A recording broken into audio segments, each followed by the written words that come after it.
আসসালামু আলাইকুম। আমার ক্রেভিংস হয়েছে একটু গাজরের হালুয়া খাওয়ার জন্য। তো এত সুন্দর সুন্দর হালুয়ার গাজরগুলা দেখে আর লোভ সামলাতে পারলাম না।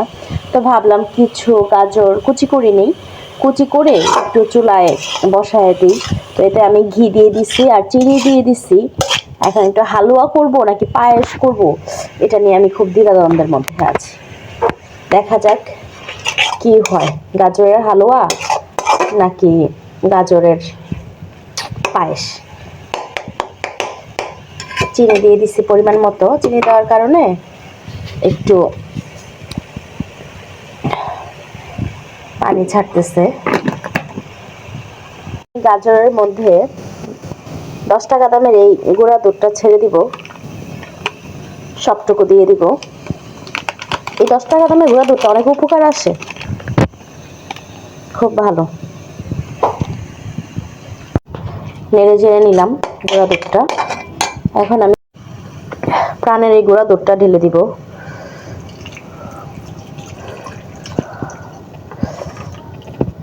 আরে আল্লাহ,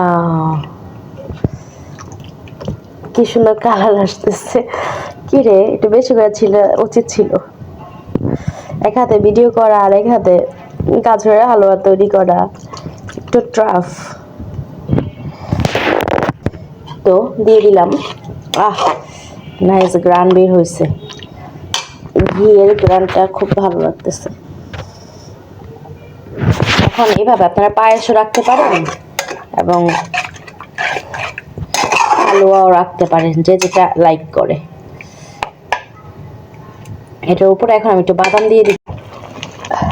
গাজরের পায়েসে এখন আমি একটু নারকেল দিয়ে দিব, তার সাথে এই সস্তা চীনা বাদামটা দিয়ে দিব। এই বাদামটা আমার খুবই পছন্দের, এই বাদামটা দিয়ে দিব।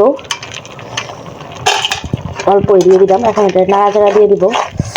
আলহামদুলিল্লাহ, খুবই সুন্দর হয়ে গেল আমার গাজরের হালুয়া বা পায়েস, যে যেটা পছন্দ করেন।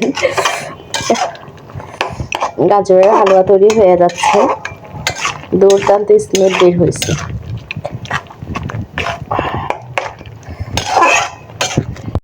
যাক, এখন আমার গাজরের হালুয়াটা এখন বাটিতে তুলে নিব। আই হোপ এটা যত ঠান্ডা হবে টেস্টটা তত সুন্দর আসবে।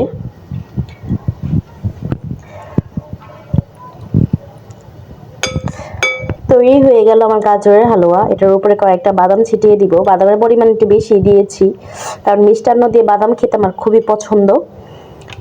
টেনটেনা। আলহামদুলিল্লাহ,